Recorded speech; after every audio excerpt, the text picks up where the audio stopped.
Alien alert in Seattle.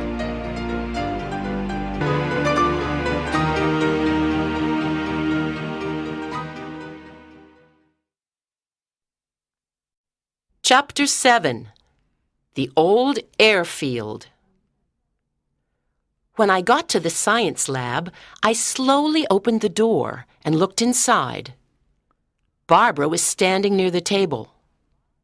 Mr. Kent took out his key and opened the small cupboard, but he could not find his X5 spray. "Oh, no!" he said angrily. "Where is it?"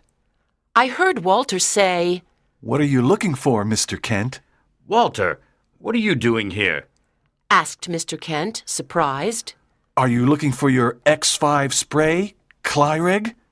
asked Walter calmly. How do you know my name and about the spray?" asked Mr. Kent nervously. "We know everything about you," said Barbara. "Yes, we know who you are and why you're here," I said. I walked into the lab and closed the door. Mr. Kent was very surprised and looked inside the small cupboard again. "We know about your plan, and I want to go to Mitrax with you," said Walter, looking at Mr. Kent in the eyes. "Leave Barbara here and take me with you. You can study me. I'm not afraid. I know you won't hurt me." "You want to come to Mitrax with me?" asked Mr. Kent, who was shocked. "Yes, I do," said Walter. "I want to find out about life on other planets." "That's a very brave decision," said Mr. Kent. "Mitrax is in another galaxy, and it's very different to Earth. Are you sure?" "Yes, I'm sure," said Walter. "It will be a great experience." "Mr. Kent, can I ask you what Mitrax is like?" I asked. I wanted to know something about where Walter was going. "Yes, Karen, you can," he answered. "Mitrax is a small planet, about half the size of Earth. There are no buildings, and we all live in spaceships. Our technology is much more advanced. Walter will have a lot of fun discovering all the new things." It sounded interesting. I looked at my watch and said sadly, "It's almost 9 o'clock. You're going to miss your spaceship." "Goodbye, Walter, and good luck," "One day I'll come back," said Walter, looking at me. Mr. Kent walked towards the door, and Walter followed him. "Yes, goodbye and good luck, Walter," said Barbara. Mr. Kent looked at us and smiled. I thought about the green face and the red eyes under the mask. I could not believe what was happening. "You humans are interesting," said Mr. Kent. "Walter, let's go.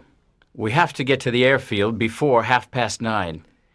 Then they ran down the stairs and left the school.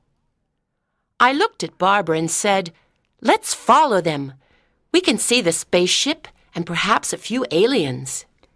"Yeah, let's go," said Barbara. There was no one at the old airfield.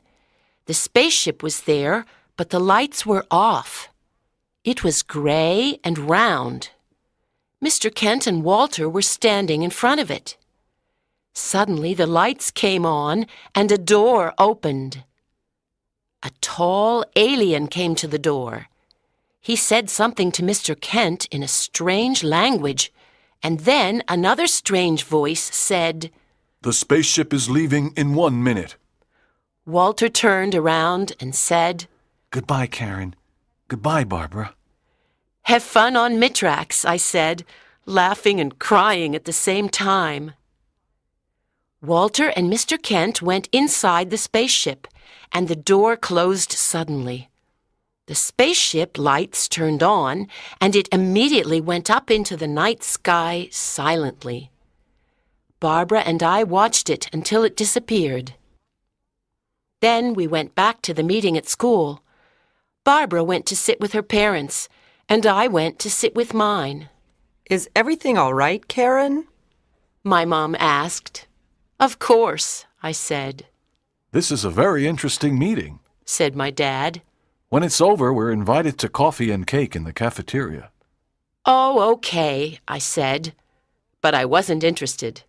I was thinking about Walter, Mr. Kent, the spaceship, and mitrax. Barbara looked at me and smiled. She was the only one who could understand how I felt that evening. 6 months later, the day after the PTA meeting, Barbara and I told everyone the truth about Mr. Kent and Walter. The news was on the front pages of every American and foreign newspaper. There were hundreds of articles about the UFO, Mr. Kent, Walter, and mitrax. Journalists came to our school and interviewed us. They took pictures of us and the old airfield. TV stations from all over the world also came to film Washington High School. The news was on television for weeks. Then things slowly started to get back to normal. At school, we now have a new science teacher. Her name is Miss Lundberg, and I don't think she's an alien, but who knows? Mr. Wilkinson is feeling better, and he often smiles and laughs. He's starting to eat a big lunch in the cafeteria, like everyone else. We all like his English class because he is an excellent teacher. He'll be our English teacher next year, too. Tootsie now lives with us, and she's happy. She and Tex fought a lot in the beginning, but now they're friends and they play together. Barbara and I often talk about Walter, Mr. Kent, the spaceship, and our great adventure. Some evenings I sit in the garden, look at Walter's ring, and look up at the sky. I think of him on mitrax. Good night, Walter, wherever you are. I hope to see you soon.